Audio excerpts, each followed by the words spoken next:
What's up, everyone? Thralls Metal here once again. I am Necrotic Nick. I am Jammin John. And we have an album review for you.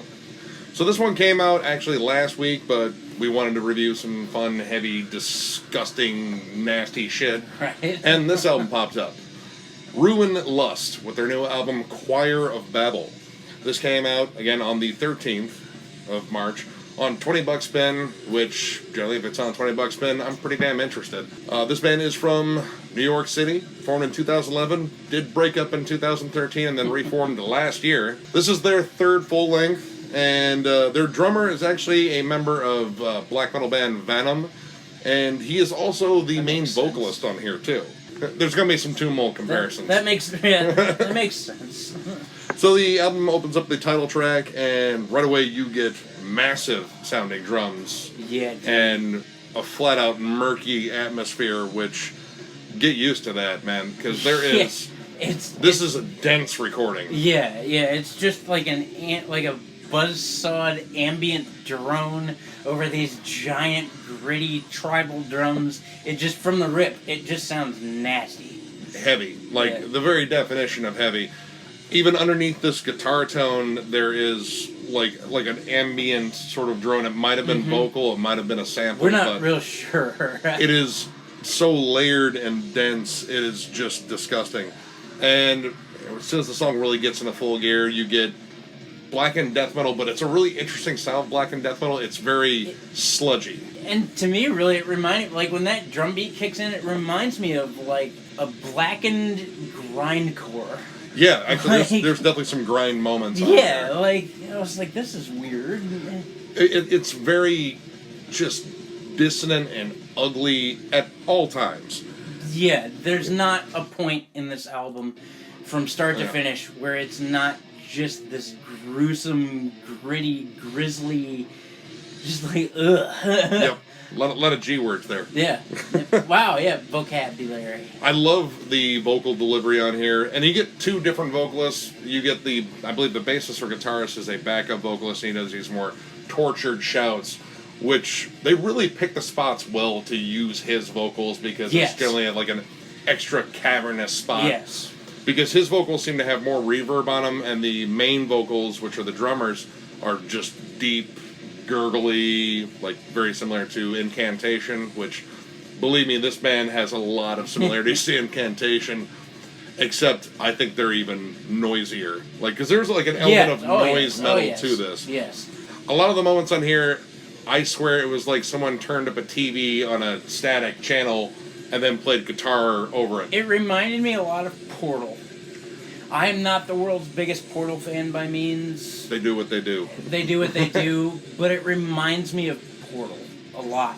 Just with not quite that disassociated music. Like anti-music. Yeah, it's something else. And going into Prisoner of Sentient Horror, you get some more riffs in here, because the riffs, the big chuggy moments, the big groovy moments, are kind of scattered in here because this is almost at all times blasting. Which, that's cool. I love blast beats, but I like good groovy pockets. This one brought in some very Morbid Angel breakdowns. There's even a part in here where everything cuts out and then the solo comes in, which is a very Trey thing. Yes. Also very Tomb Mold. Yes. I heard Tomb Mold instantaneously when this song started. Yeah, very similar, except I think just way more dissonant. This is more about building atmosphere. In fact, I think the primary focus of this album is just build this caustic atmosphere. It's just brimming with just noise and chaos. One of the things I wrote, I just want to point it out. At some point in the song I wrote, and then Morbid Angel blasts you in the testicles. Yeah, no, that's about right. It's on the more blackened sections, on the song Worm, I actually said it's like Tomb Mold, except they're playing a cover of a dissection song. Yeah. Because you have these really cool blackened melodies, but they're so sludgy and nasty. It's murk. Yeah, it's murk. It's murkin. And it is just so absolutely dense sounding. This is one of the heaviest things I think I've listened to this year in terms of just raw, nasty sound. The breakdown in this song, and breakdowns don't occur often. I didn't notice them on it. Now, there's only 5 tracks. I didn't notice them often, but in this one, it's suffocation, incantation, immolation. All the shuns Yep, all the shuns. are this breakdown. I really liked how the drums accented certain parts on here too. Like, when you had a big chunky riff, you get, good cymbal grabs and punches. But what I will point out is during the sections where he does blast on those drums, the snare drum has got to come up in the mix because it almost disappears. That guitar is so loud. Yeah, it's so loud and it's such just a drone of like double and triple pick tones almost. Like it's a very wall of sound. Yeah. Like there's really not an empty moment. There's no quiet bits. Fuck quiet. Then it leads into bestial magnetism. Honestly, this is one of my favorite tracks on here. It is. It's the mix on it sounds beefier, and it's not real prevalent, but like you can tell that the sound, at least from the beginning of this song, seems to have a different vibe to it almost. It does. I mean, honestly, I think this one is a little more just straightforward death metal. It's a little bit more riffy, and I like the nods to like some old school death metal bands. Like I heard some stuff that was very reminiscent of Autopsy. Yeah.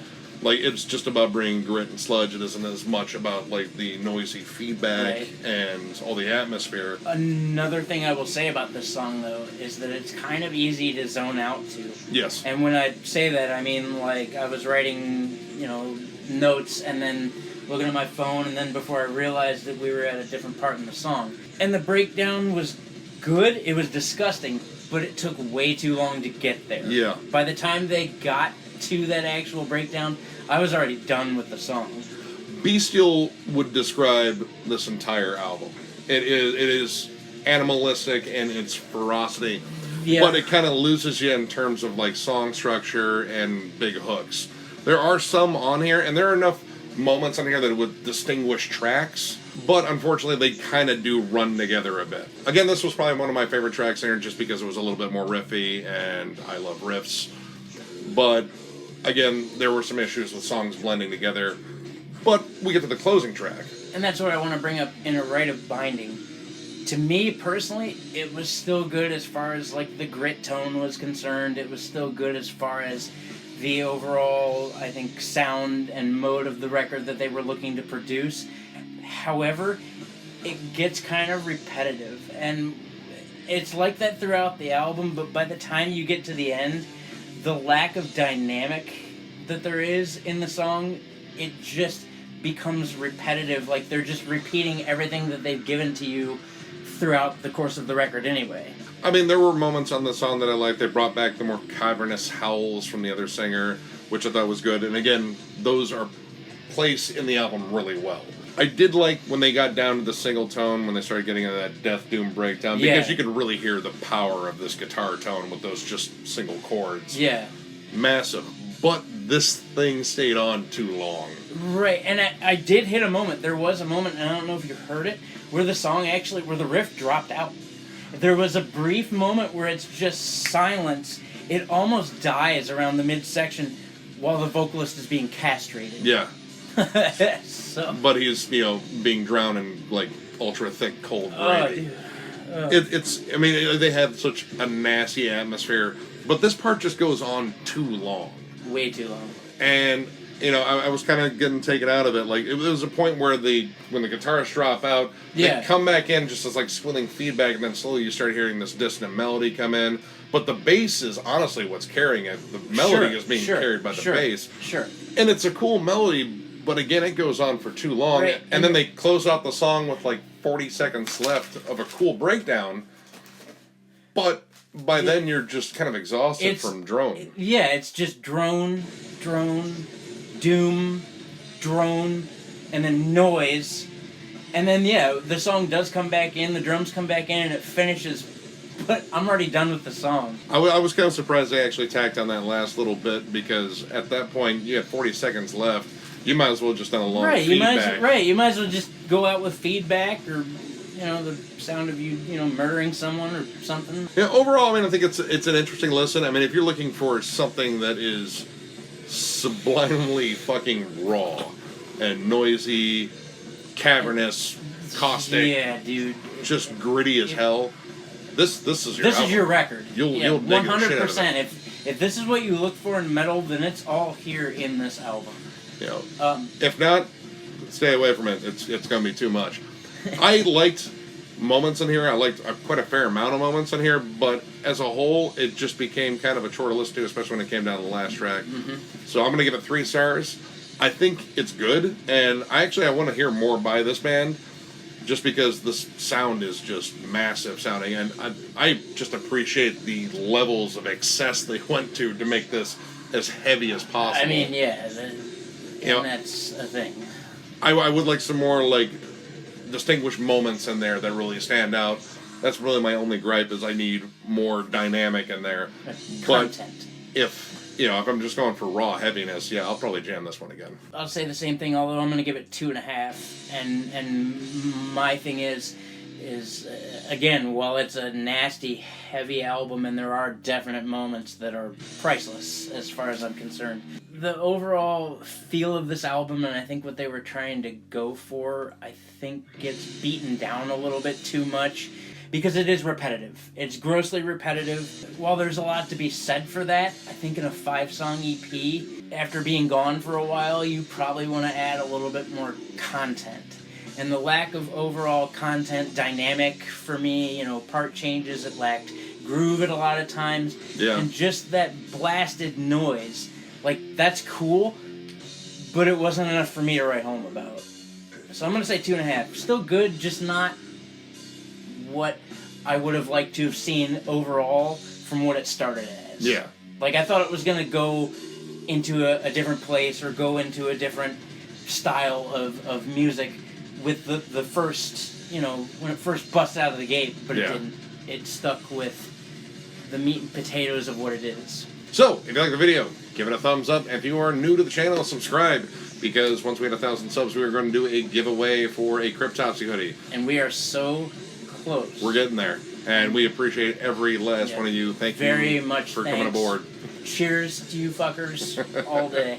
So, that should be incentive to sub right there. And if not, well, we're going to keep putting out videos and, hopefully entertain the living shit out of you with some more cool reviews. I'm entertained. Catch you guys later. Later, guys.